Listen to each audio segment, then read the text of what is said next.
Olá, estamos a gravar esta entrevista em setembro de 2018 e faz precisamente 10 anos, portanto em setembro de 2008, que a Bewiser se apresentou no mercado. Foi mais concretamente nas datas de 25 a 28 de setembro, com o curso Método de Dorn, com o fisioterapeuta Thomas Zudrell. Foi um curso que teve cerca de 16 participantes, foi o início da Bewiser e agora passaram-se 10 anos. Isto é o pretexto ideal para realizarmos uma entrevista ao rosto e um bocadinho dos braços e um bocadinho das pernas da Bewiser, que toda a gente sabe quem é que é o Hugo Belchior, e se calhar vou aproveitar para te colocar logo a primeira questão, que é saber se tu ainda te lembras deste primeiro curso. Manel, antes de mais, isto é curioso, estamos aqui nesta condição. Primeiro porque quando eu estou aqui com umas câmaras à volta, por norma estou a fazer as perguntas e desta vez vou responder, não deixa de ser interessante. E depois, porque nós conhecemos há 20 anos, praticamente, vai fazer daqui a um mês 20 anos, salvo erro, daqui a um mês ou dois. O dobro da idade da Bewiser, não é? Exatamente. E nunca tínhamos tido uma coisa destas na nossa vida, como é evidente, depois de tantas horas de conversa, portanto vai ser uma... Tu fazes-me sempre muitas perguntas, normalmente, mas sobre a vida, sobre... É? Mas aqui é mais... Vai ser diferente, então. E, portanto, não deixa de ser giro. Portanto, vamos a isso. Se eu me lembro desse curso, lembro-me perfeitamente, sei exatamente onde é que foi. No de Barriga. No de Barriga, exatamente. Provavelmente já nem existe esse espaço. Com o Thomas Zudrell, que já não sei bem como é que o descobrimos, mas que quisemos inovar de alguma maneira, portanto lá descobrimos um tipo qualquer alemão para vir dar aí uma formação de um método que, tanto quanto sabíamos, não era conhecido em Portugal, e assim foi, assim começou a nossa história a acontecer. Uns meses antes tínhamos lançado a empresa, mas de facto quando nos apresentámos ao mercado, ou mais que nos apresentámos ao mercado, quando concretizámos a nossa primeira formação foi em setembro e, portanto, sim, lembro-me bem. Eu vou começar por te fazer já a primeira questão, e é uma questão difícil e vem fruto do facto de eu te conhecer há muito tempo. Portanto, tu és um empreendedor, toda a gente vê em ti que és um empreendedor, e a questão que eu gostava de colocar é, se tu és a prova viva que para ser empreendedor não é preciso ser nem muito inteligente, nem muito egocêntrico. Pensei que ias dizer nem muito bonito. Também, mas... Se bem te conheço, estás a começar um bocado... Estou a falhar aí. Ainda estás a falhar. Nem muito egocêntrico, nem muito... Inteligente. Nem muito inteligente, pois. Inteligente é uma evidência, que não é preciso ser muito inteligente para ser um empreendedor. Egocêntrico, também acho que não. Eu provavelmente diria que há para todos os gostos, há empreendedores para todos os gostos, há empreendedores que são muito mais egocêntricos do que outros, e, portanto, há uns que são extremamente egocêntricos e são bem sucedidos, outros serão pouco e são bem sucedidos, e a mesma coisa em relação à inteligência e ao teu egocentrismo. E ao egocentrismo. Egocentrismo e inteligência, exatamente. Portanto, há todos os gostos. Portanto, não imagino que haja nenhum tipo de correlação. Mas se isso é uma provocação para eu ser pouco inteligente e... Não és pouco, não és muito. Não sou, isso é um facto, tenho a noção clara. Nós estudámos juntos e eu posso provar que ele de facto não era a pessoa mais brilhante. É um facto. Vamos falar mais um bocadinho sobre ti. Aliás, esta entrevista vai ser um pouco sobre a personalidade do Hugo, sobre como é que o Hugo é enquanto empreendedor e ele, obviamente, que é a cara da Bewiser. Fazendo um flashback grande, tu nasceste no Porto e foste criado logo em Passos de Ferreira. Os teus pais são funcionários públicos, a tua irmã é funcionária pública, são professores, o teu pai foi professor também, entretanto tu teve outra carreira também muito interessante. Portanto, tu tiveste o caminho feito para a via empresarial, basicamente, ou não? Como é que de repente tu saíste lá? Efetivamente, se me perguntares se eu tenho alguma referência empresarial na minha família mais direta, não tenho. Portanto, os meus pais não são empreendedores, são, como bem dizes, foram funcionários públicos, não têm sequer, propriamente eu diria, uma propensão para o risco assim muito elevada, nada disso. Portanto, não é por aí que vem essa minha costela, se quiseres. Se calhar a referência mais próxima do ponto de vista familiar talvez seja um tio-avô, que era, enfim, um empreendedor de facto agrícola, mas um grande empreendedor para aquele contexto.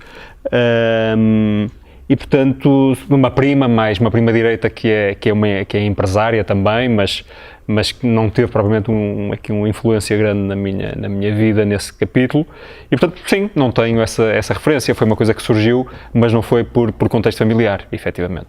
Isto aqui, falando ainda da tua infância, tu tens um facto curioso, que é o facto do teu primeiro mestre ter sido a tua mãe.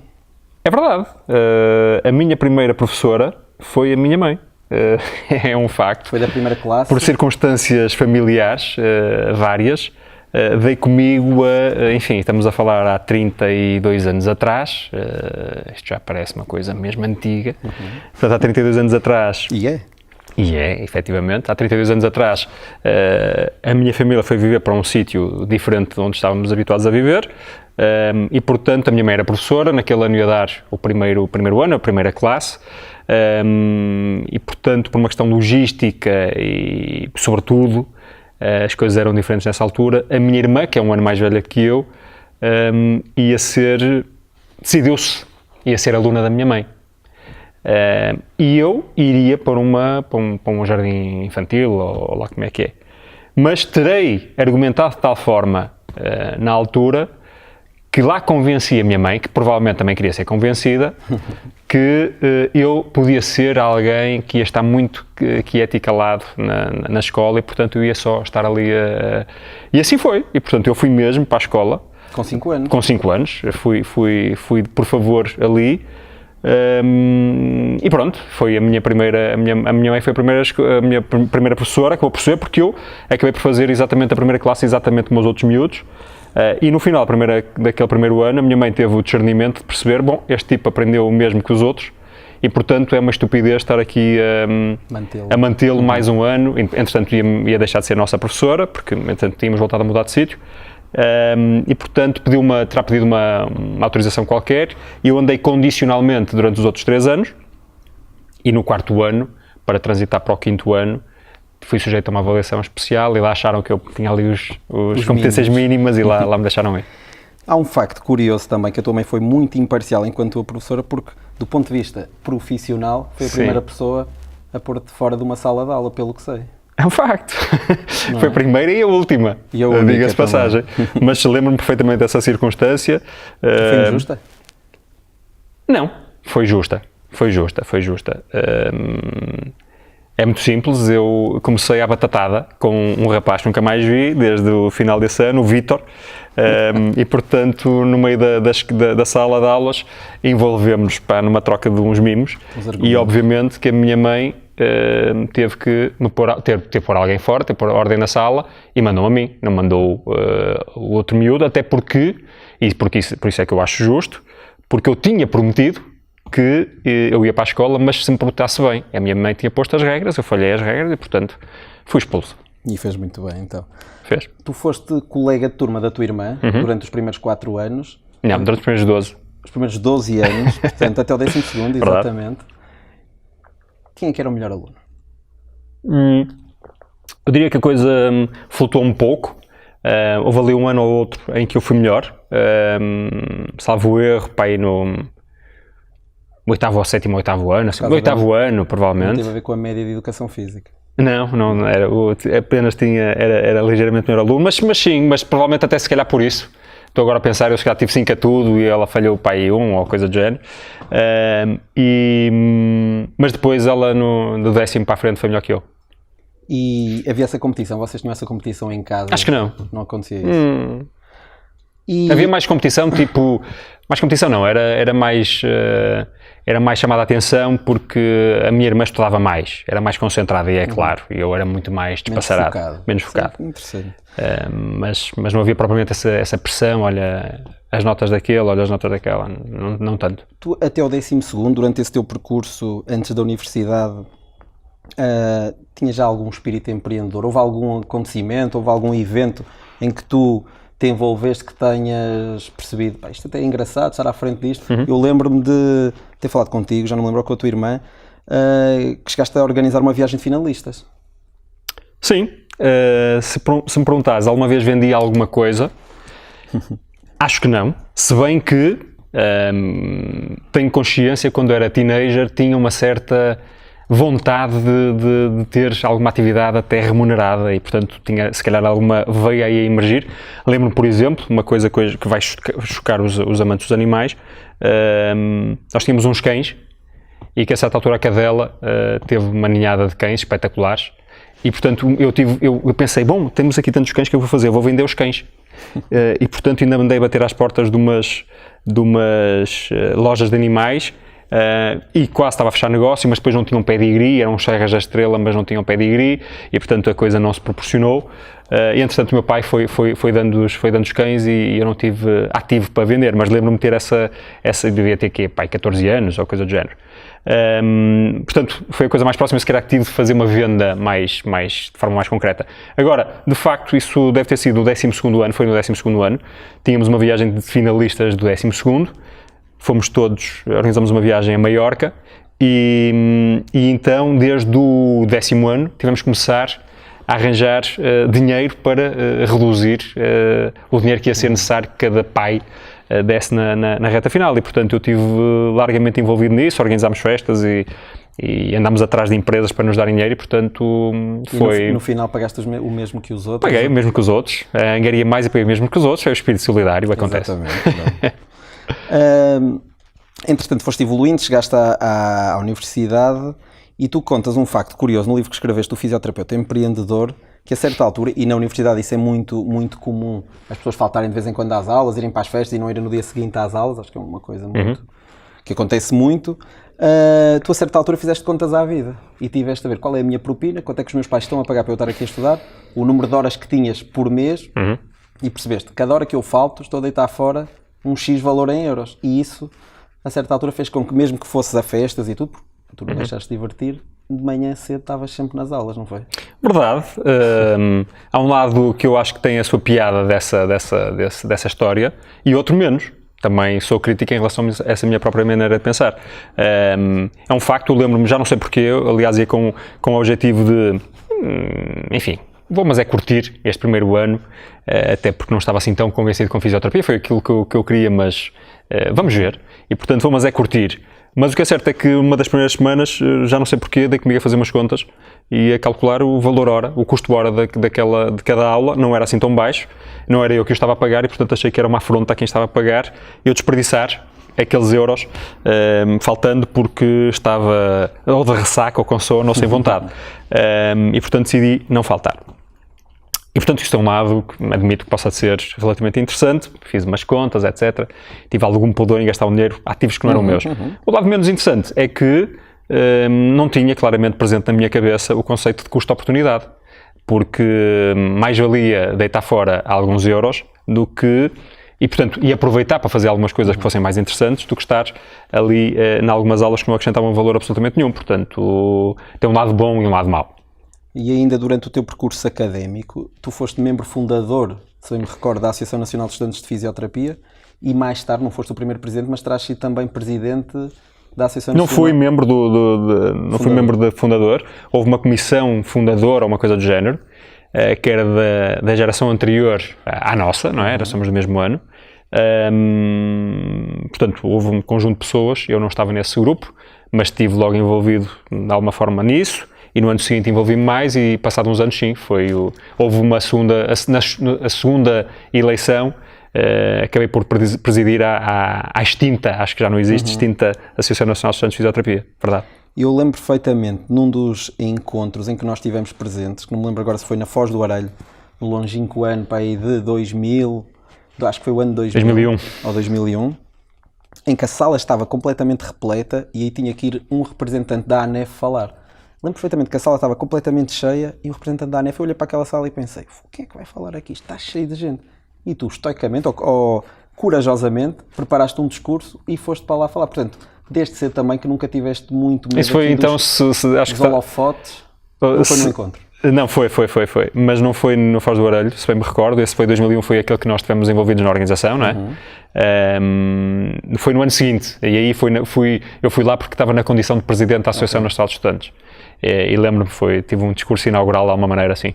E foi uma coisa que nunca te assustou muito? Não, isso de facto, eu se quiser fazer aqui recordar mais atrás, lembro-me de ter feito umas intervenções desse género, para aí no décimo ano, numas jornadas que organizámos na escola e tal, portanto essa relativa à vontade de falar em público vem de lá mais atrás, nunca foi uma coisa que me tenha assustado muito. Muito bem.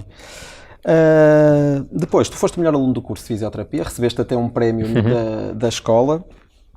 E quando é que tu sentiste que não era bem aquilo que tu querias? Que a fisioterapia pode ser muito interessante, mas se calhar para ti não era o mais ajustado. Foi em estágio? Em estágio tu não sentiste isso? Acho que foi só depois no mercado de trabalho, não é? A ideia que eu tenho. Foi. Eu fui para a fisioterapia, podemos depois abordar isso, porque fui para a fisioterapia e, portanto, deixei-me levar pelo curso e fui-me dedicando com algum afinco e fui-me deixando, de alguma forma, apaixonar por aquilo. E hoje tenho a consciência que fui um bom aluno e tal, mas nunca fui realmente apaixonado.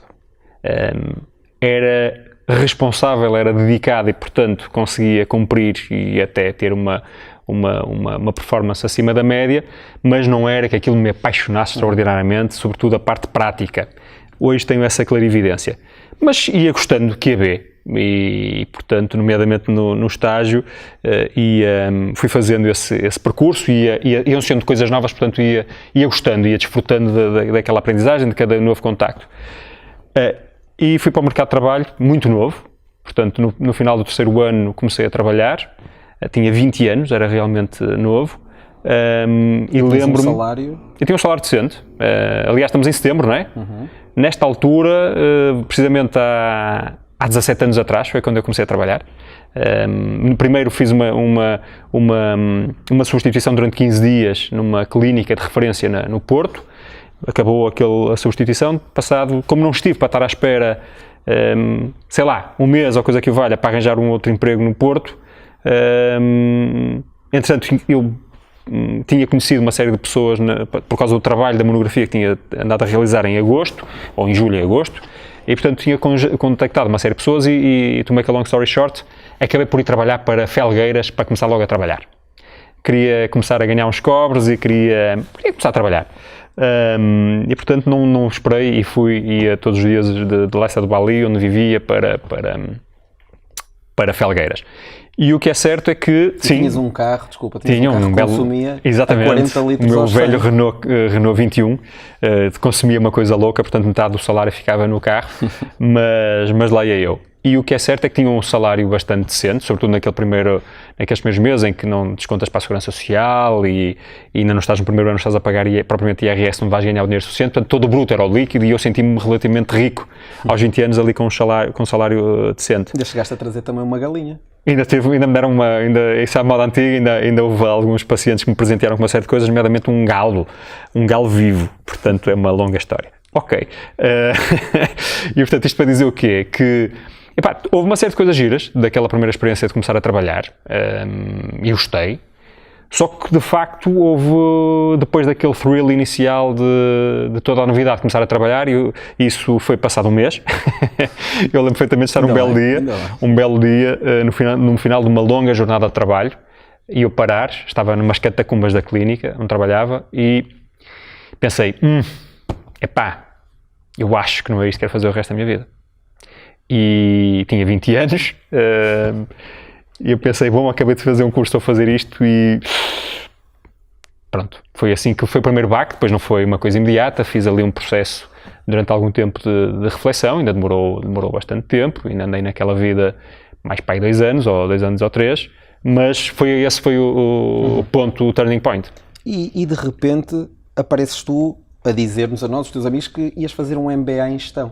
Como é que esse salto acontece? Como é que foi essa tua reflexão que te levou até à gestão? O que é que fez com que tu percebesses, se calhar a gestão é o que me apaixona, e saltar para um MBA, que era uma coisa que não era nada barata, em que apesar de teres ganhado ou ganha algum dinheiro, precisaste pedir também financiamento. Vamos por partes. Portanto, o ponto de partida, eu nunca tinha pensado fazer um MBA na vida, mas o ponto de partida foi constatar que não estava bem comigo, não é?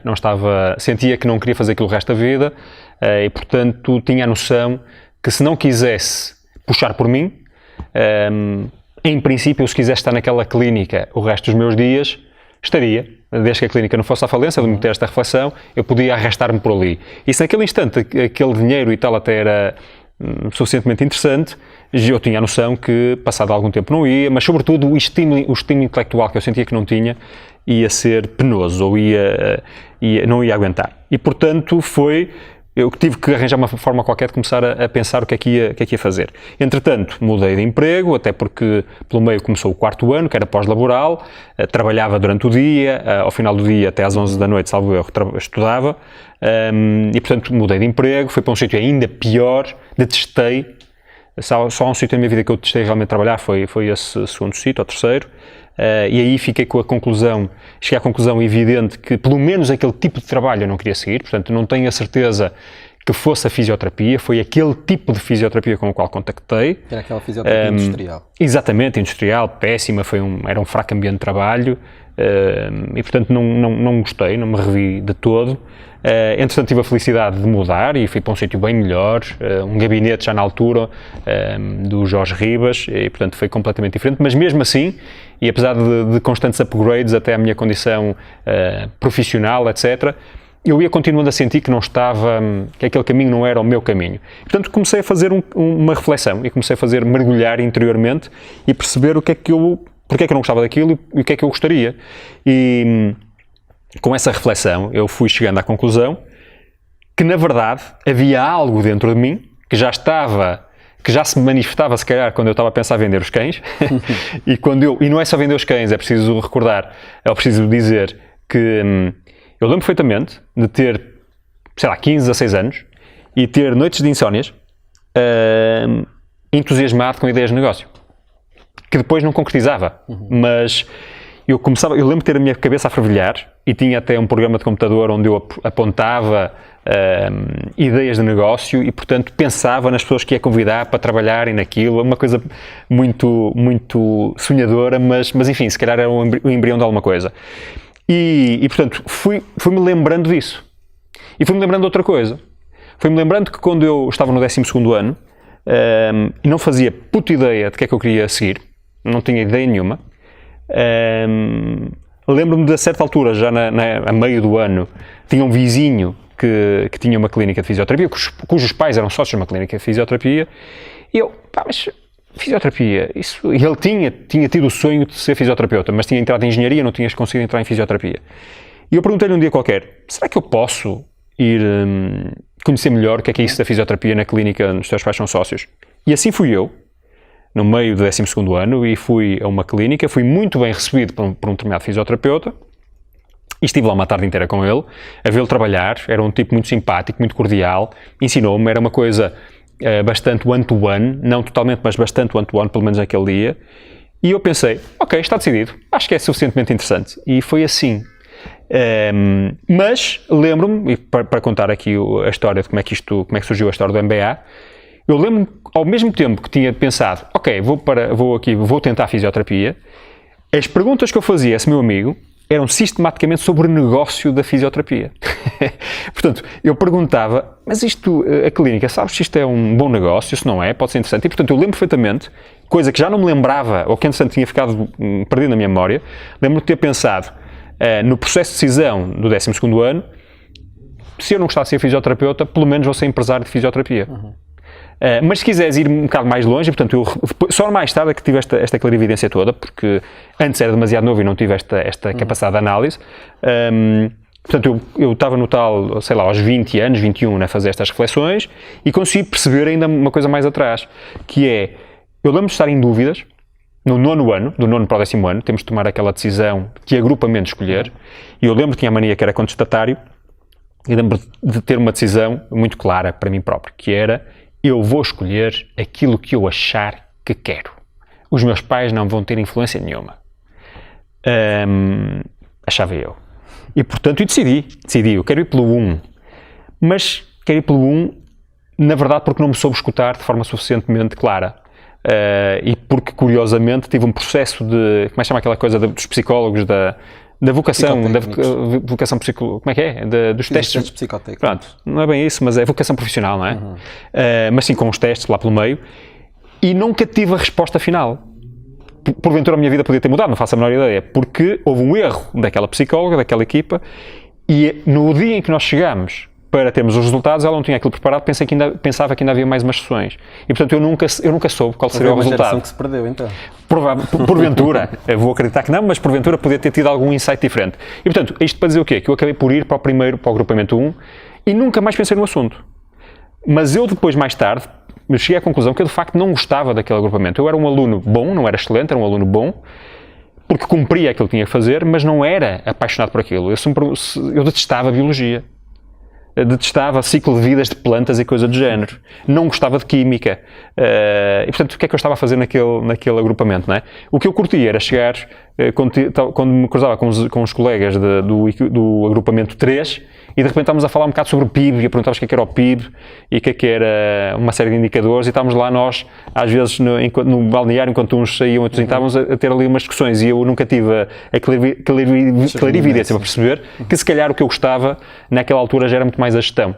E, portanto, como não tive na altura, tive que ter mais tarde. E, portanto, nessa altura, olhei para trás e percebi isto tudo e pensei, não, aquilo que eu gosto, pensando bem nisto tudo, é negócio. E, portanto, o que é que eu vou fazer agora como negócio? Vou tirar outra licenciatura, não pensei muito nisso, vou montar já um negócio. Senti que não sabia nada, então continuava ali naquela angústia, comecei a investigar e percebi que havia uma coisa chamada MBA, não sabia disso antes, comecei a investigar e pensei, é mesmo isto que eu quero fazer. E pronto, lá me candidatei e lá fiz. Essa experiência no MBA, porque imagino, e do que me recordo também, eram essencialmente engenheiros, economistas, gestores, podia haver mais um ou outro profissional de saúde, mas tu chegaste lá de repente, para eles eras o chamado massagista. Não era? Ainda deves ter tratado uns psicólogos durante a tua estadia lá. Tudo verdade. Mas para eles eras uma pessoa se calhar com pouco peso. E no final do MBA, se bem me recordo, tu acabaste com uma média muito interessante, foi uma média de 16 valores. Sim. Não foi? Epá, o que é que acontece? De facto, a decisão de fazer um MBA foi ponderada, não foi fácil, desde logo porque pressupunha uma mudança séria de carreira, eu tinha que fazer um MBA em full time, não tinha sequer condições para fazer um MBA executivo, que é o MBA que fazes às sextas e sábados, tipicamente, porque é para pessoas mais velhas, e portanto, aquele que é suposto um tipo mais novo, e eu era demasiado novo, apesar de tudo, tinha 22 anos, portanto a única hipótese que se colocava era fazer o full time. O segundo mais novo, que idade é que tinha? Lembras-te mais ou menos? Tinha para aí 23, havia uma ou duas pessoas mais novas, depois, mas a média devia ser para aí 27, 28 anos, por aí. Ou pelo menos a moda, talvez fosse por aí. E então, pressupunha essa mudança de carreira, pressupunha eu chegar aos meus pais e dizer-lhes, estão a ver este curso que eu tirei, esta carreira que eu comecei, e tenho aqui um emprego estável, etc., vou deitar tudo a perder.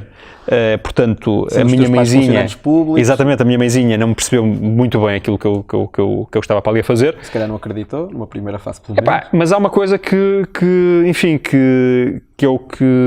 me deu uma certa liberdade, que eu pude tomar a decisão. Há bocado estavas a dizer que aquilo era caro, etc. É verdade, hoje são mais caros ainda, mas na altura devo ter gasto para aí 10 mil euros. E portanto eu tinha 22 anos, tive que arranjar 10 mil euros para me dedicar àquilo. E o que é certo é que eu, como tinha trabalhado desde os 20 e tinha tido a preocupação de fazer algum aforro desde o primeiro dia que trabalhei, grande parte do financiamento estava assegurado pela minha poupança. E, portanto, tive essa possibilidade de decidir sem ter que pedir autorização, porque não tinha que pedir dinheiro. E, portanto, assim foi. Claro que há uma coisa que é preciso ser dita. Eu vivia em casa dos meus pais e, portanto, tinha uma série de custos controlados e, portanto, tinha basicamente que me preocupar com as propinas. E o que é certo é que assim fiz, e só na reta final do MBA, que estava já sem €1, e pedi uma ajuda de emergência aos meus pais, mas não foi de todo uma coisa game changer, nem foi isso que me fez tomar essa decisão. Agora, sim, era o mais novo de toda a escola, havia mais que um curso, mas do MBA era claramente mais novo, mas era de toda a escola e era o único fisioterapeuta. Provavelmente, enfim, daquilo que a investigação que eu fiz, acho que nunca tinha havido um fisioterapeuta a fazer um MBA. Entretanto, já houve vários, felizmente. Aliás, há um colega nosso aqui da BWise que está agora a fazer um MBA, precisamente na Porto Business School. E, portanto, foi um desafio, mas... Mesmo até para ser aceito pelos próprios colegas, havia sempre alguma desconfiança. Quando tu pertencias a um grupo, és sempre aquele que nós nunca queremos no nosso grupo e de repente, pronto. Tu há bocado disseste bem no início da entrevista, da nossa conversa, não é? Que, não és um tipo muito inteligente, e não sou e não era. E portanto, e para além de ser pouco inteligente, não era propriamente, não era o tipo, tinha conhecimentos de base mais sólidos. Claro. E portanto, quando me tinha a comparar, ou tínhamos de ter uma discussão, eu sou o MBA, supostamente já isto para um nível relativamente avançado, e tens de ter discussões sobre, em que com as pessoas que sabem ou já bastante gestão de economia, muitas delas ou quase todas já têm experiência prática e no mínimo sabem matemática, e eu não sabia nenhuma dessas coisas, não é a coisa mais confortável do mundo, foi angustiante muitas vezes. Depois do MBA, tu foste parar a Ótimos, mas foi através do MBA, não foi? Foi alguém que já te conhecia, que viu o teu trabalho, gostou de ti, que também estava a tirar o MBA, mas não era da tua turma nessa altura, ou era? O que acontece é isto, eu estava no fim do MBA, estava a adorar aquele ano, entretanto o primeiro trimestre era o mais quantitativo e eu onde tive mais dificuldades com a economia, a contabilidade e as finanças. Depois entramos em coisas menos quantitativas e eu aí, claramente, as minhas notas subiram imenso e, portanto, aproximei-me da média da turma e dessas coisas todas. E estava muito mais confiante, e, entretanto as pessoas também já tinham digerido mais um bocado aquela história de ter um miúdo ali, fisioterapeuta. E eu comecei a pensar o que é que vou fazer da minha vida. E tinha a certeza absoluta que eu não queria ser fisioterapeuta, mas tinha a noção também que o mercado não me ia reconhecer nem como gestor, nem como fisioterapeuta, portanto estava perfeitamente perdido de novo. Era ali um déjà vu um bocado chato. E há um certo dia, que há um colega, era efetivamente um colega, o Hugo Macedo, era um colega de lá de MBA, que vem ter comigo, e as duas pessoas mais novas do MBA, que era uma psicóloga e uma engenheira química, e vem ter connosco e diz-nos: eu trabalho na Ótimos, nós sabíamos, vamos recrutar uma pessoa. É um lugar para um recém-licenciado, não é para alguém com MBA, mas como vocês são tão júniores, se quiserem candidatar-se, por que não? Eu pensei, por que não? Não tenho nada a perder. Era um estágio, eu não queria saber disso. Eu quero até candidatámos-nos todos, e estávamos em candidatura nós e mais uma série de outros miúdos, sobretudo da Faculdade de Engenharia e Economia, que era onde a Ótimos ia recrutar. E acabei por ser daqueles três, fui eu escolhido, e portanto em agosto de 2004 lá estava eu na Ótimos, como gestor de projetos. Quanto tempo é que ficaste na Ótimos? Fiquei na Ótimos 10 anos e meio, sensivelmente. E desde essa altura, desde o princípio até ao fim, houve uma altura que tu chegaste a ser chefe de uma equipa, a liderar uma equipa também de vendas, não era? Relativamente pouco tempo depois de chegar a Ótimos, e foi foram uns momentos interessantes, os momentos iniciais, mas relativamente pouco tempo depois... Porquê é que foram interessantes esses momentos iniciais? Foram interessantes porque, eu não sabia absolutamente nada, não é? Não sabia absolutamente nada, tinha acabado um MBA, mas não sabia o que era uma empresa, não sabia nada de negócio, e vinhas ainda por cima com o carinho de teres vindo do MBA, é suposto saberes alguma coisa. E ainda por cima, entramos num processo, aquele processo de recrutamento a que eu estava a fazer referência há bocado, foi um processo de recrutamento relativamente diferente e, portanto, que fez um certo sururu naquela altura na Ótimos, ao ponto de que quando eu entrei eu e mais dois rapazes, dois engenheiros, e fomos para uma equipa especial, que estava a ser criada na altura, de desenvolvimento comercial. E acho que logo nos primeiros dias em que chegámos havia uma ilha onde nós estávamos, portanto um grupo de secretários onde nós estávamos, e alguém nos mimoseou de forma não propriamente muito simpática, mas relativamente hostil. Quando chegámos tínhamos um cartaz pendurado no teto, em cima da nossa ilha, a dizer os Galácticos. Os Galácticos, isto porquê? Porque de facto nós entramos ali como se fôssemos ali, houve um processo de recrutamento em que tivemos que fazer várias coisas e portanto a malta que já lá estava cheira-me que nem todos acharam muita piada e portanto foi na altura em que havia o Zidane e o Figo no Real Madrid, então nós éramos os Galácticos, portanto não foi propriamente uma coisa muito simpática e eu percebi claramente que não era um ambiente propriamente fácil. Era um ambiente relativamente hostil, era um ambiente hostil na medida em que era duro, em que as pessoas tinham muito que fazer, tinham objetivos claros para entregar, não havia propriamente muito tempo para ensinar o colega do lado. E eu lembro de fazer umas perguntas, às vezes básicas, e nem sempre tinha respostas fáceis, ou não tinha respostas, ou era torto, enfim, as respostas que obtinha. E portanto, aquelas primeiras semanas foram duras, mas eu meti na cabeça que que ia conseguir. Chegaste a chorar em casa, na almofada? Não, nunca me deu para isso. Pelo contrário, disse-me, ok, eu vou... Isto está a ser difícil, mas vou conseguir. E, portanto, a coisa começou-me a correr relativamente bem, do ponto de vista dos resultados que entregava. E, passado algum tempo, o meu chefe de então, o Renato Ribeiro, uma pessoa com quem aprendi muito, desafiou-me para ele entretanto tinha mudado de uma equipa, levou-me com ele para essa equipa e pôs-me a chefiar uma equipa dentro de uma área comercial. Todos, há muitos mais anos que eu na empresa, todos mais velhos, um que tinha idade quase para ser meu pai. E, portanto, eu tinha 24 anos, salvo erro, ou 23, já nem sei. Pouco tempo na Ótimos, era o fisioterapeuta que tinha lá entrado. Anos mais tarde, enfim, há sempre amigos que um tipo vai deixando, que alguém me dizia que chegou-lhe aos ouvidos, noutro andar, noutro departamento, eu nem sabia da existência dela ainda, que havia um fisioterapeuta que tinha entrado. E, portanto, toda a gente estava muito estupefacta como é que era possível um fisioterapeuta ter entrado para ali e que era chefe de não sei de quem. Portanto, só podia ser filho ou sobrinho de alguém, porque aquilo não fazia sentido nenhum. Longe de ser essa a história, mas assim foi uma experiência relativamente dura, mas muito gratificante, aprendi imenso e estou muito grato por ter passado por lá. Depois, tu estavas a crescer na Ótimos, sempre muito focado. Eu lembro que nós queríamos ir beber uns copos e não sei o quê, e nunca podíamos contar contigo, porque estavas sempre a trabalhar e tinhas que fazer não sei o quê, e mais não sei quantos, que nós achávamos que exagero. Agora está com a mania, que é empresário, e pronto, não quer saber do resto da malta. E de repente, outra vez, outra mudança. Deixa-me só dizer que isso tens alguma razão.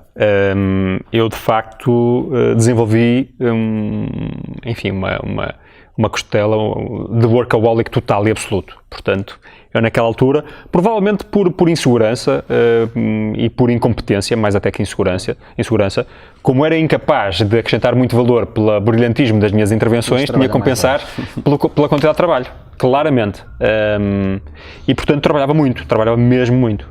Muitas horas, acho que nunca saí daquela empresa antes das 8 da noite, e seguramente muitas vezes depois das 9. E tantas vezes aquilo era ao lado do Norte Shopping. Eras a única luz que se via? Não tanto, porque havia outras pessoas que faziam noitadas, aquilo era uma loucura, era um ambiente duro, interessante, muito rico de aprendizagem, mas com algumas práticas menos simpáticas, e portanto eu ficava lá de vez em quando a fazer noitadas, não era o único, mas almoçava e jantava no Norte Shopping durante semanas a fio. Almoçava e jantava. E, portanto, eu só quando saí, depois de mais tarde sair de lá, é que eu percebi até como é que eu estava do ponto de vista físico, como me maltratava com aquela vida. Mas é verdade, eu ligava menos aos amigos porque estava muito focado no meu trabalho, e tenho que reconhecer que se ligava menos aos meus amigos, estava com menos preocupação com as relações pessoais, tinha menos preocupação ainda com as relações pessoais no local de trabalho. E, portanto, eu hoje não sou nenhuma coisa extraordinária, mas era realmente estúpido. Nessa altura, tenho que assumir. Não queria propriamente saber, não é que hostilizasse, não é que não quisesse fazer amigos, mas não era de todo a minha preocupação. E, portanto, eu hoje olho para trás sem grande orgulho dessa minha dimensão. Estava demasiado focado no trabalho, naquilo que tinha que entregar, independentemente das relações que tivesse construído. E tu estavas a gostar imenso desse trabalho, estavas a crescer imenso, estavas muito focado. Como é que alguém que está a gostar tanto, que está a crescer imenso, que se sente que está a evoluir muito, de repente para e diz, quero sair daqui? Ou vou sair daqui? Não foi de repente, foi um processo. Eu, de facto, estava inebriadíssimo com aquilo que estava a fazer, com a evolução que estava a fazer, com os projetos que ia tendo, com o desafio intelectual sistemático que ia tendo, com a promoção que ia tendo. Portanto, foi uma coisa muito rápida, era fixe. Mas a certa altura eu também comecei a fabular um bocado e com a impaciência do miúdo de 23 ou 24 anos, pensei que eu sonhava em mandar naquilo tudo passado 3 dias. Não era bem, mas enfim, tinha mais pressa. E, portanto, tinha pressa de fazer coisas. Isso por um lado. Por outro lado, comecei a sentir que aquilo que era o ritmo da minha evolução, em algumas coisas, por falta de paciência, hoje tenho essa consciência, estava a entrar em ritmo decrescente, em crescimento decrescente, não é? E, portanto, comecei a ter um bocadinho menos entusiasmo. Isso aliado a algum cansaço, fruto de alguma pressão até, se calhar, exagerada, aqui e ali, eu comecei-me a fartar de algumas coisas. Continuava a ter desafio intelectual, mas não via propriamente ali um caminho que pudesse fazer extraordinário. Comecei a ficar farto e nessa altura, replicou um bocadinho o meu sentimento quando estava começou naquele dia Natal Clínica, não é? Eu comecei a dar conta que havia uma certa dissonância em mim, um certo dilema. Eu gosto, mas eu sinto que isto é interessante, mas... E, portanto, comecei a pensar de novo, repetir o mesmo processo, comecei a escutar mais e cheguei à conclusão que a seguir aquele caminho eu não ia ter tudo aquilo que ambicionava. E uma das coisas que eu ambicionava era ser empresário, era ter um negócio próprio e provavelmente não tudo ao ritmo que eu também achava que merecia. E, portanto, apesar de ter tanto ainda para aprender, tinha 25 anos nessa altura, há um belo dia que me desafiam para mudar de equipa, para esfiar uma outra equipa, numa área completamente diferente, mas eu já tinha feito esta reflexão, que já estava a intuir que alguém me ia mudar de lugar. Isso não seria um problema, mas ou era uma coisa que eu ia gostar mesmo muito e não estava a ver nada, ou então eu ia aproveitar para anunciar que me ia embora. E então, um belo dia, estava a almoçar num sítio qualquer, recebo um telefonema do meu chefe: quando chegares vamos ter aqui uma reunião com o diretor, está bem? Perfeito. O Manuel Ramalhanes, um tipo espetacular e extremamente inteligente, brilhante mesmo, que eu conheci. E então tivemos uma reunião a 3 e propõe-me: Belchior, não sei o quê, estás a fazer isto, mas gostávamos de desafiar para outra coisa. Eu agradeci mesmo, porque era uma função onde eu seguramente ia aprender muito, ia mexer muito com números, não era nem o meu mais forte, mas ia ter que trabalhar muita informação, ia estar a trabalhar diretamente com esse diretor, com o Manel Lianes, mas eu queria montar uma empresa. E portanto disse: olha, muito obrigado, mas não aceito. E não aceito e aproveito para dizer que me vou embora. E portanto desfrutei um pouco daquele momento para ser diferente e o problema foi depois. O problema foi depois, porque pronto, saí em dezembro de 2006 para montar a Belpac e pronto, foi assim. De forma mais ou menos inusitada. E como é que é a passagem de grandes escritórios de uma grande empresa para uns escritórios que eram numas instalações de um prédio que não tinha elevador, que foram gentilmente cedidas, obviamente, em que chegavas a trabalhar? E lembro deste teu comentário que eu percebi: tu eras os braços, as pernas, a cabeça da Belpac, e lembro de um comentário teu que foi: tu não sabes o que é a angústia de estar aqui sentado e o telefone não tocar. Como é que tu viveste esses primeiros tempos que foram muito, muito complicados? Como é que tu geriste isso? Não te arrependeste? Não sentiste: fiz asneira, não devia ter saído? Acho que não. Acho que nunca me arrependi. Se há coisa que eu acho que nunca me passou pela cabeça foi arrepender.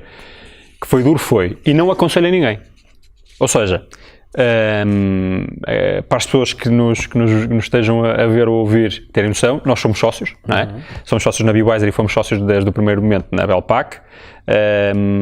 Mas de facto a coisa, já tínhamos a ideia, mas a coisa precipitou-se quando eu saí da Ótimos, não é? E o que é que eu não aconselho? Eu não aconselho a ninguém é que deixe tudo de um dia para o outro, com rendimento fixo, etc., e vai começar uma coisa do zero, quando é possível, provavelmente, fazer-se alguma coisa em paralelo.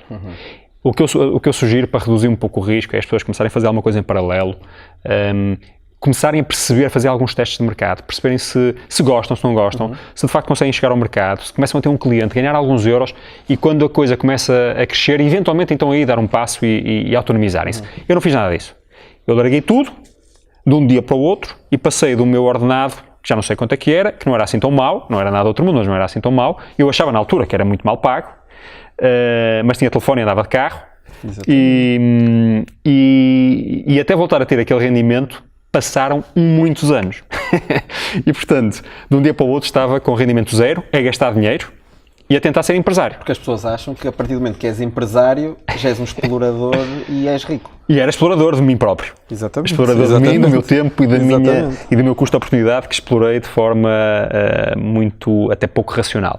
E portanto, não aconselho, isto para ficar claro, foi duro, porque foi começar tudo absolutamente do zero.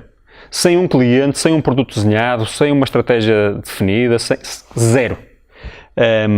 Os meus pais, como estavas a fazer referência há bocado, cederam-nos um apartamento, estavam lá por utilizar, que era para estarmos lá meio de meses e ficámos lá 6 anos, ou coisa que o valha. E portanto, Eu lembro-me bem, há daquelas coisas que vão ficando nas nossas memórias, do primeiro cliente que nós tivemos na Belpac, um cliente domiciliário. Não sei já quem foi o senhor, tenho uma ideia por acaso. Foste tu que o trataste? Não fui eu que tratei, foi uma senhora que passou por lá e foi em março de 2007. Portanto, passaram-se 3 meses. 3 ou 4 meses até o primeiro euro ser faturado. E, portanto, a coisa é dura. Já tínhamos um funcionário, um erro crasso, contratámos uma funcionária. Porquê? Porque eu vinha com a Maria, tu estavas a perguntar como é que é esta história de sair de uma empresa grande e seres empresário sem recursos praticamente nenhuns, não é? Nós metemos lá, salvo erro, cada um pouco mais de 5 mil euros e agora vamos aguentar a bronca. E depressa se vão 10 mil euros, o que ia financiando aquilo desde logo era que eu estava lá a trabalhar à borla, não é? É verdade. E assim andei durante muito tempo, mas feitos estúpidos contratámos logo uma funcionária, porque eu vinha com aquelas ideias mais de empresa que tem muitos recursos, e eu, de alguma forma, não diretamente, mas geria recursos relativamente avultados e portanto, não, isto é preciso eu estar aqui só a pensar, idiotice pegada, um tipo tem que fazer.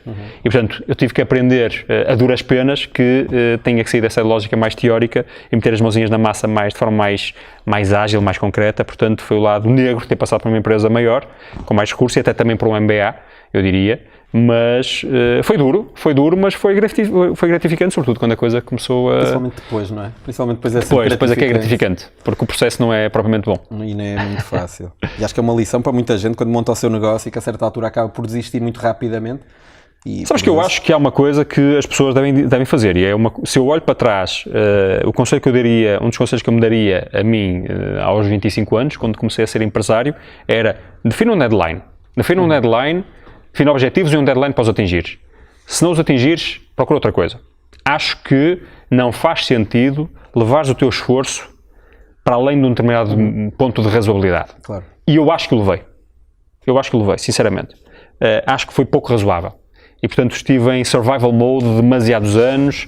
É verdade que nos últimos anos a coisa acabou por compensar, mas podia não ter acontecido e, portanto, tinha sido uma decisão verdadeiramente catastrófica para a minha vida, para a minha carreira, portanto, foi demasiado arriscado. Tudo somado tem essa noção hoje. Portanto, eu diria que não há propriamente romantismo, ou não se deve ver isto como uma forma demasiado romântica ou demasiado corajosa, não, foi estúpido. Acho que acabou por correr relativamente bem, não de forma brilhante, mas relativamente bem, mas acho que foi exagero de risco. Em 2006, então, foi criada a Belpac e depois, em maio-junho de 2008, surge também a Bewiser. Olhando para trás, para 2008, e vendo a Bewiser agora, tu delineaste um plano estratégico, percebeste onde é que querias levar a empresa. O que eu te pergunto é como a Bewiser está agora e como pensaste em 2008, quais foram as grandes alterações, o que é que não aconteceu ou o que é que aconteceu que fez com que esse plano fosse assim tão diferente ou não, ou se foi ao encontro do que tu esperavas? Uma pergunta, não tenho a certeza. Porque não tenho noção total qual era a minha visão, ou melhor, qual era o plano que tínhamos nessa altura para a Bewiser. Aquilo que eu me recordo é que identifiquei algo, parecia-me ter identificado uma oportunidade, uma tendência, e que havia uma tendência, portanto, de mercado para haver mais consumo de formação, e havia, simultaneamente, pouca oferta no mercado, e a oferta que começava a aparecer, a Bewiser não foi pioneira, a oferta que começava a aparecer era muito pouco estruturada, era muito amadora.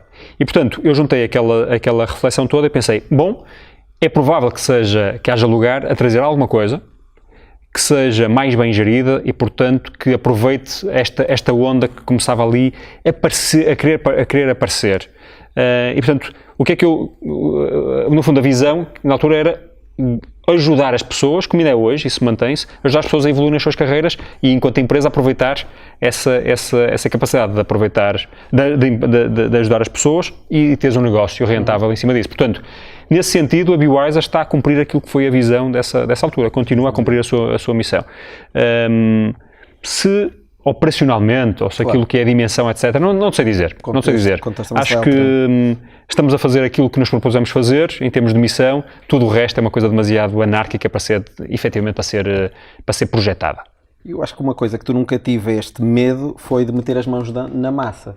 nós chegámos a ter cursos da Budweiser em Lisboa e tu tinhas o famoso Toyota Corolla cor de tijolo, que é carregadíssimo.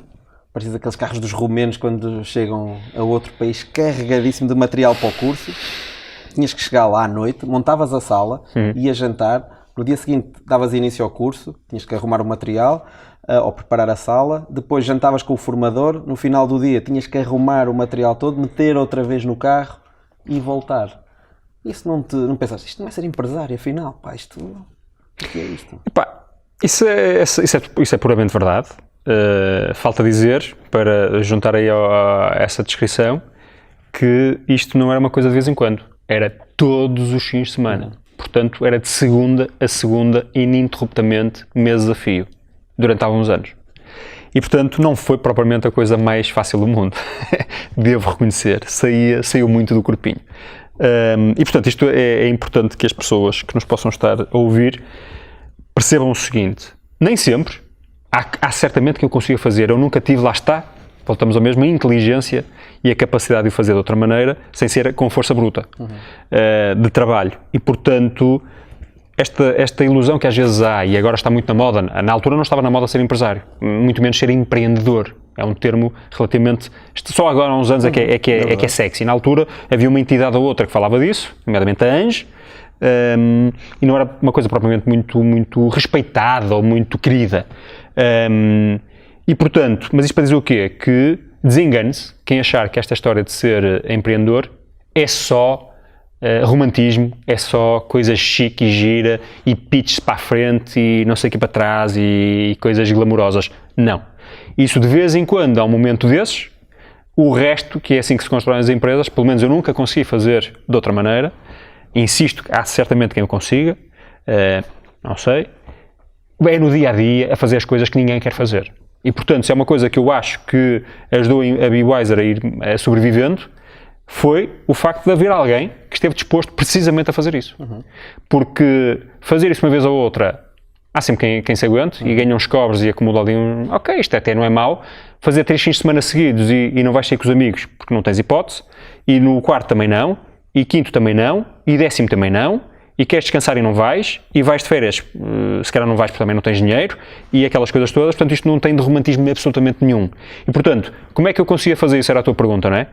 Epá, eu acho que é um bocado o meu traço, quer dizer, sinceramente, eu tinha-me proposto aquilo, não questionava demasiado aquela história.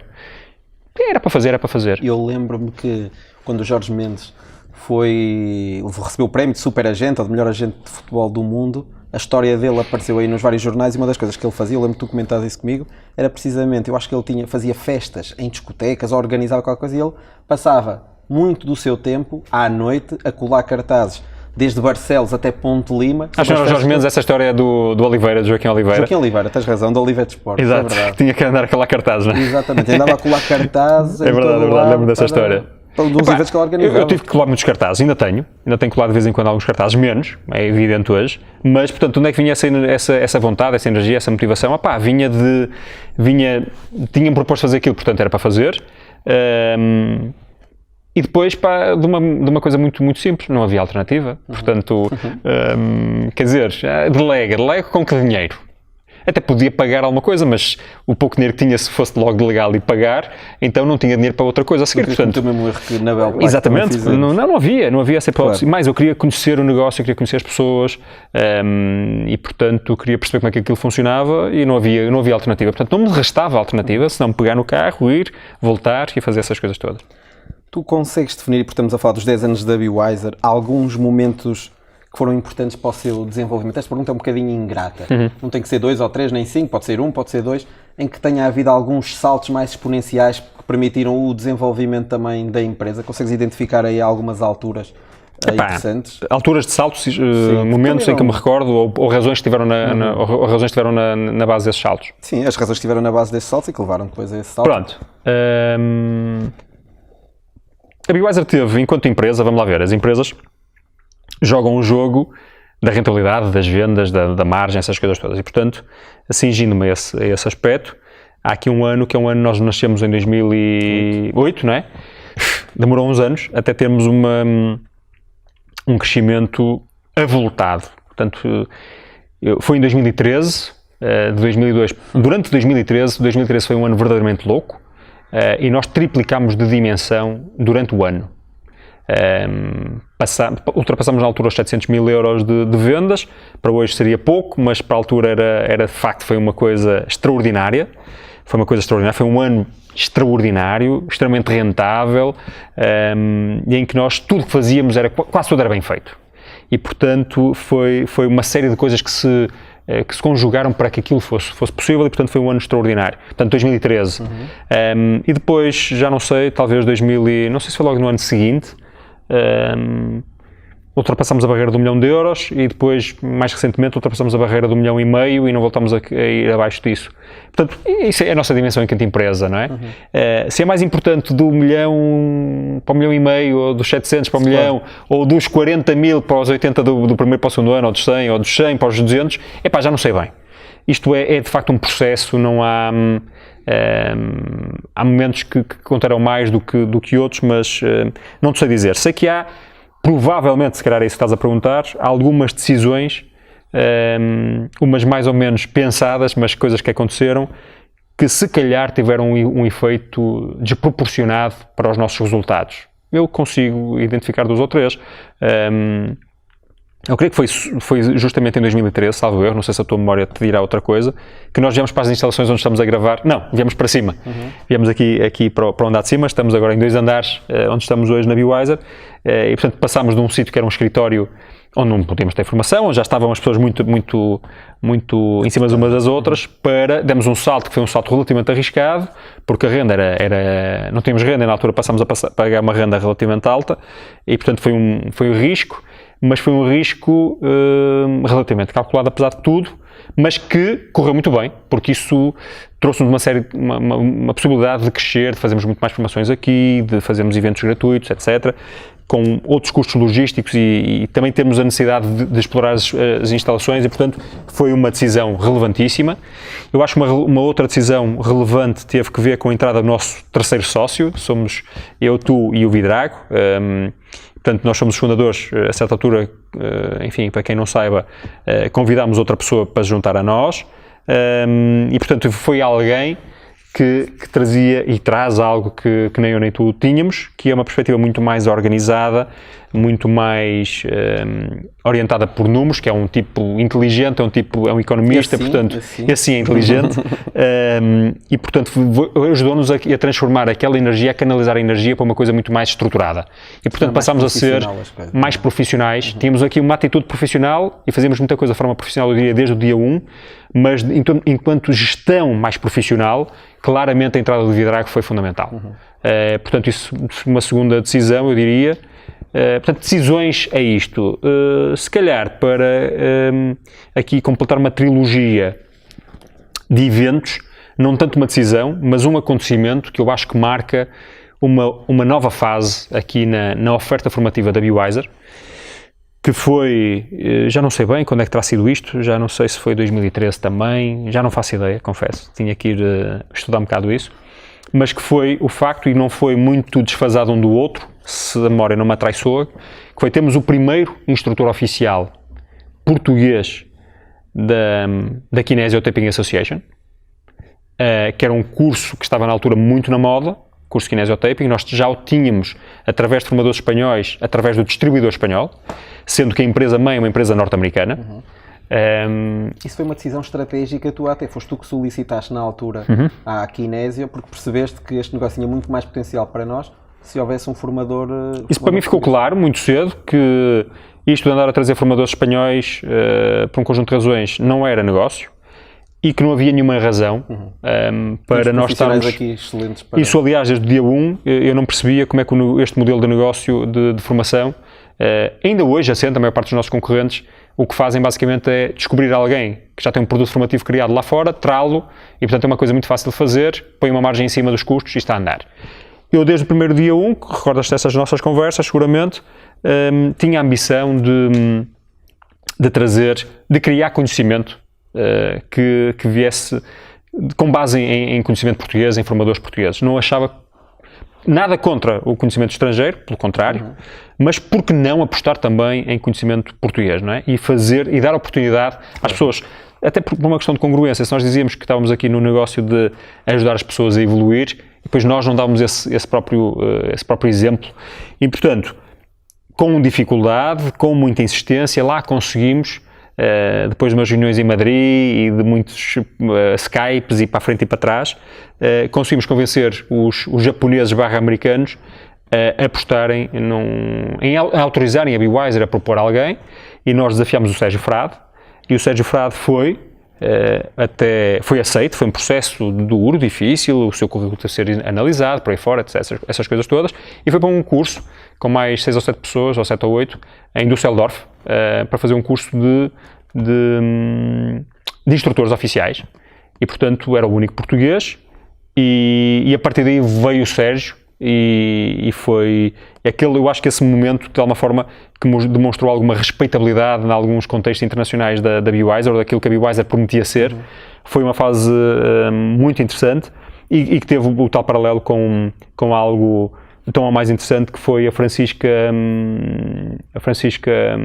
Gomes, que também fez um circuito similar, um processo similar, mas neste caso com a APPI, com o Pilates.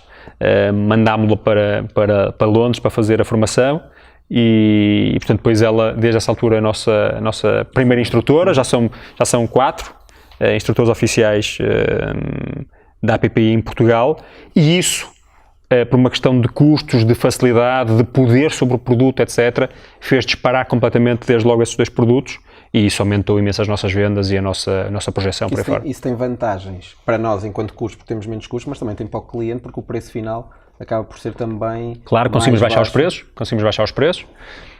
e conseguimos falar em português. Claro. E portanto tudo se alinhou para que fosse um sucesso, e isso foi extraordinário. Tu falaste do ano explosivo que aconteceu em 2013, depois em 2014, tu já assumiste isso, que não estávamos preparados para o crescimento que aconteceu em 2013. De repente a empresa precisava de mais gente para manter aqueles níveis de crescimento.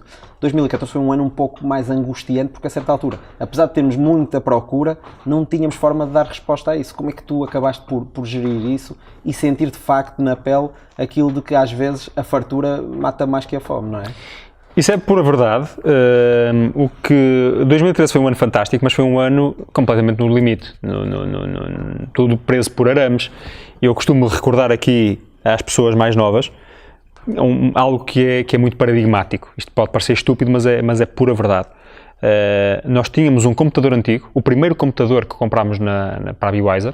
Nessa altura era uma espécie de um servidor. Ok, não tinha nenhum monitor, fazia ali, era onde armazenávamos uma série de coisas, e aquilo servia já quase em rede, mas já servia as pessoas que cá trabalhavam. E eu lembro-me daquilo, lembro-me da Joana Leal, que é dos elementos mais antigos da casa, estar ali a fazer resets sucessivos àquilo. Eu só me faltava dar uns pontapés ao computador, porque aquilo bloqueava. Até que alguém parou, e acho que já foi com a ajuda do Vidrac, esperem lá, mas será que isto ainda tem espaço? Para vermos como isto era tão preço por arames, nem sequer havia tempo para pensar de outra maneira. Então vieram aí uns peritos, contratámos uns consultores e uma empresa especializada, e veio-nos montar uma rede em condições, com servidores dedicados, aquelas coisas todas. E portanto, eu lembro, porque a certa altura tive que aprovar as contas, foi de repente um investimento de mais 10 mil euros só nessa giga-joga. E portanto, ok, mas isto é o custo de passarmos a ser uma empresa um bocadinho mais estruturada. Portanto, isto é para dizer o quê? Que 2013 foi aquele crescimento todo, mas tudo preso por arames. E portanto, nós tínhamos que nos estruturar um pouco melhor. Só que cometemos erros. E achámos que era por metermos mais pessoas, por entrarem mais pessoas na equipa, que nós íamos continuar a conseguir alimentar aquele crescimento, e não foi verdade. Não foi verdade, foi um mau ano. E nós já repetimos esse erro, portanto não aprendemos à primeira, repetimos esse erro em 2017, não só por isso, mas enfim, 2017 foi um ano relativamente parecido, mas de facto aqui a lição que eu tiro é que é preciso ter cuidado na hora de aumentar a estrutura, porque não é só juntar pessoas que a coisa vai lá, é preciso ter processos de gestão robustos para que a coisa funcione. Nunca é atirando dinheiro para o problema, atirando recursos, nunca é.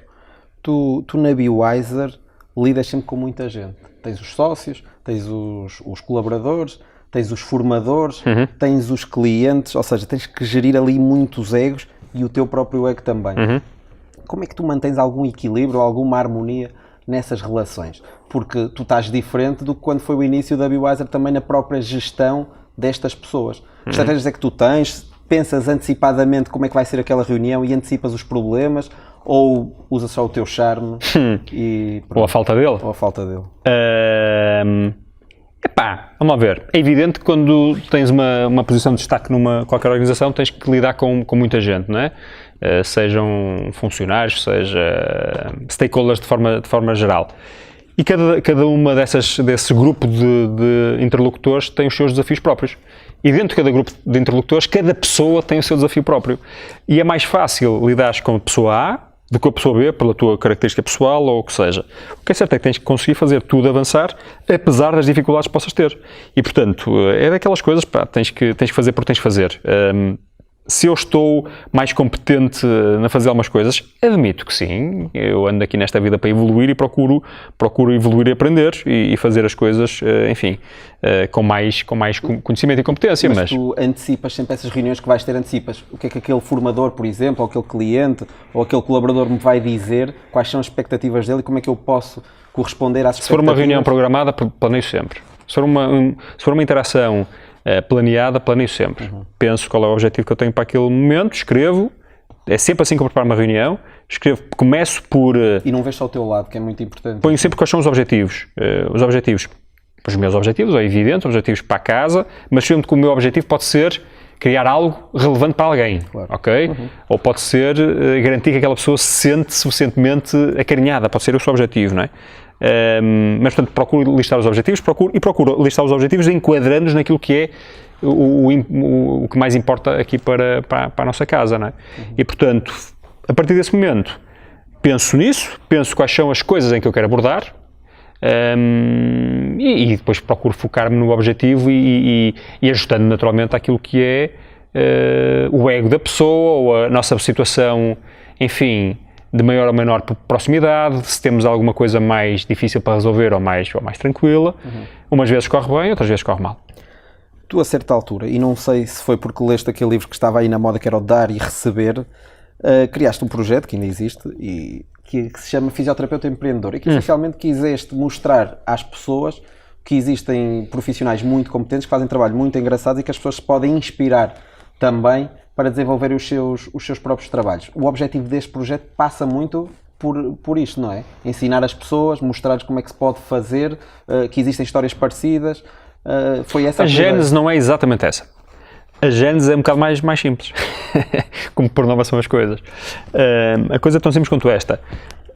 Eu comecei, enfim, há uma série de pessoas que sabem que sou fisioterapeuta, apesar de não ser fisioterapeuta na prática, portanto tenho este posicionamento mais ligado à gestão, ao empreendedorismo, e portanto várias pessoas me iam e vão contactando através das redes sociais, e por e-mail, etc, e também às vezes alunos, antigos alunos e tal. E, portanto as pessoas contactam-me a fazer perguntas, o que é que acha, o que é que eu devia fazer, o que é que achas que não sei quantos, e eu comecei a pensar, eu não tenho tempo para responder esta malta toda, de forma pelo menos que eu queira que seja suficientemente digna, e eu tenho por hábito responder a toda a gente, nem que seja para dizer, não posso fazer nada.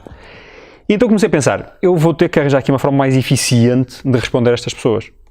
E pensei, bom, tipifiquei um bocadinho, procurei tipificar mentalmente quais eram as perguntas que me iam fazendo. E pensei, vou começar a fazer uns textos. Para quando me fizerem perguntas tipo sobre vendas, eu tenho um texto sobre vendas e respondo, vou fazer um copy-paste e já está. Ok? E esse foi o ponto de partida.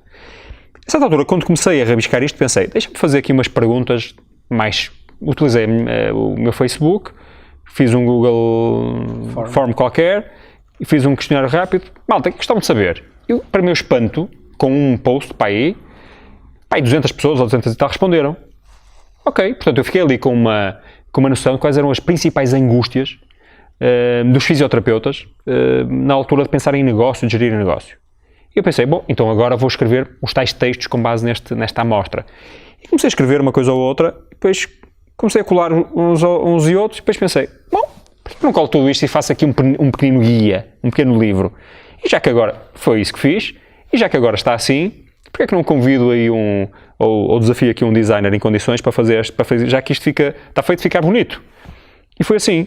E já que vou ter um livro, um PDF, porquê é que não ponho um site? Ok, vou pôr um site. E fizemos um site. Uma coisa muito simples, que ainda hoje existe, em http://fisioterapeutamempreendedor.pt.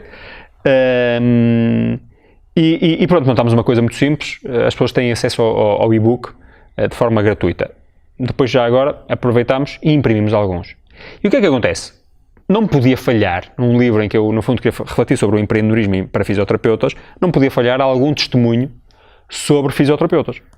E então, eu pensei em mesa de pessoas com perfis diferentes e pessoas que eu conhecia, umas melhor, outras pior, e pedi-lhes autorização para contar, fiz meia dúzia de perguntas e pedi-lhes autorização para contar as suas histórias. E contei no livro, quem quiser ver, é um parágrafo ou dois. E quando acabou aquela história e, enfim, divulgámos o livro e tal, eu pensei que não tinha feito justiça àquelas histórias daquelas pessoas. Pensei, eu tenho que explorar mais a história de cada um destes empreendedores. Não foi suficientemente digno. Então desafiei-os, vamos continuar aquela conversa, mas agora com umas câmaras à frente. E depois divulgamos. E foi assim que todas as pessoas cujas histórias eu contei naquele pequeno livro, todas foram entrevistadas e foram divulgadas. E depois, como o feedback foi sendo muito interessante, e o feedback aos e-mails que eu envio e os contactos, as mensagens que me vão chegando foram muito interessantes, eu pensei, então porquê é que eu vou ficar por aqui? Vou continuar a conhecer pessoas, vou continuar a aprender com estas pessoas, vou continuar, enquanto eu aprendo, a ensinar ou a partilhar. E tenho tido a oportunidade de conhecer gente extraordinária e tenho o orgulho, devo dizer, de sentir que tenho também contribuído para divulgar essa dimensão da fisioterapia e uma série de pessoas que têm muitíssimo mérito e eu, quanto muito, o que faço é aqui e ali dar-lhes mais alguma visibilidade. Muito bem.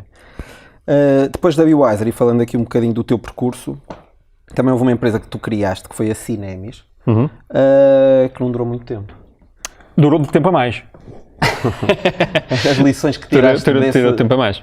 Dessa incursão por um mundo um bocadinho diferente, se calhar, que não tinha tanta a ver com a área da saúde, pelo menos à partida, que lições é que te trouxeram?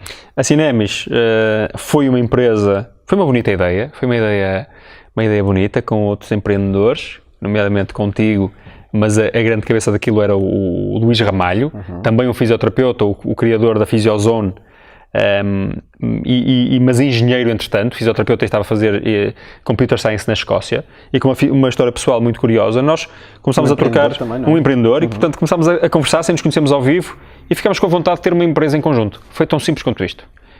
Então, com pouco mais estruturação do que isto, de que apenas o desejo de fazermos alguma coisa em conjunto na área da internet, na área web, na área, enfim, da programação, se quiseres, avançamos. E portanto, o primeiro erro crasso foi que não tínhamos uma coisa assim tão tangível que quiséssemos fazer. Primeiro erro. Segundo erro, eu tinha expectativa sobre ele, para ele fazer um determinado conjunto de coisas, e ele tinha outra expectativa sobre mim. E ambos começámos isto a achar que tínhamos noção da expectativa do outro, mas não tínhamos. E portanto, eu estava à espera que ele fizesse umas coisas, eu estava à espera que ele fizesse outras. É preciso ter em conta, eu já não sei quando é que a Cinemis nasceu, 2013? Também, portanto, 2013, no meio da loucura toda, Belpac ao rubro, Biwiser ao rubro, ter que ser motor em mais uma empresa, não dá, é too much, não há recursos suficientes para isso, as empresas não eram assim tão autónomas e, portanto, tudo estava a organizar-se para correr mal, tudo estava a juntar-se para correr mal e, portanto, correu mal, começámos a perder dinheiro. Fizemos algumas vendas, muito poucas. Eu costumo sempre dizer, se me perguntarem, mas o que é que vocês faziam? Ainda hoje não sei bem. E portanto aquilo estava com o destino traçado e a certa altura temos mesmo que tomar uma decisão e decidimos fechar a empresa. E portanto a conclusão que eu tiro é que tem que se pensar melhor um bocadinho, tem que se articular melhor as visões e o trabalho que se espera de cada um dos sócios, o contributo de cada um. E que não basta ter vontade, é preciso ter a coisa mais planeada. Apesar disso, acho que foi, ou tenho a certeza que foi um processo rico. Portanto, não tenho nenhum arrependimento em relação a ter... Foste muito pragmático na altura, quando se fechou a empresa, foste muito pragmático. Isto não está a funcionar, não é assim que as coisas... Não sei se não podíamos ter sido pragmáticos mais cedo. É o mesmo erro que dizia há bocado. Acho que o tipo começa e tem que dizer, isto tem que dar alguma coisa, mínimo que seja, daqui a X tempo. Não dá, e acho que nós arrastamos demasiado aquele marasmo. Portanto, podíamos ter sido todos mais pragmáticos. Mas a partir do momento que é para ir, e portanto não fica a chorar sobre aquilo. Isso abalou de alguma forma a confiança que tu tinhas enquanto empreendedor, porque estavas em 2 projetos que estavam a correr bastante bem, de repente assim, Nemes... Não sei, se queres te diga, não senti propriamente isso. Senti que fiquei com pena de não ter feito alguma coisa de jeito, porque não fizemos. Senti que de facto, e hoje, anos mais tarde, acho sinceramente que as coisas que estávamos ali a pensar, ainda que de forma pouco estruturada, estavam bastante certas. E se tivéssemos tido alguma capacidade adicional de estruturarmos as coisas, porque fizemos uma série de coisas em 2013 que hoje são muito comuns na cidade do Porto, em concreto, e em Portugal, na área, enfim, nesta área web, nesta área da programação, etc., que estava um bocadinho à frente daquilo que hoje é mais mainstream, e portanto se tivéssemos tido alguma tranquilidade, nomeadamente a prestar serviço a outras empresas, que foi uma das coisas que começámos a fazer a certa altura, com um cliente ou outro, podíamos ter feito uma coisa muito interessante.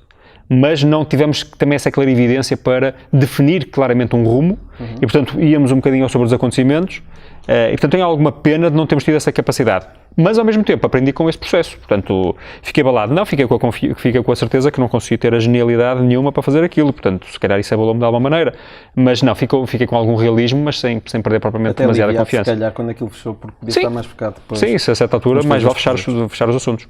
Ok, muito bem. Isto é a primeira parte da tua entrevista. Nós vamos fazer uma pausa e vamos depois filmar novo episódio para a segunda parte, onde vamos falar um bocadinho mais dos teus hábitos pessoais, que estratégias é que tu usas para te motivar e tudo.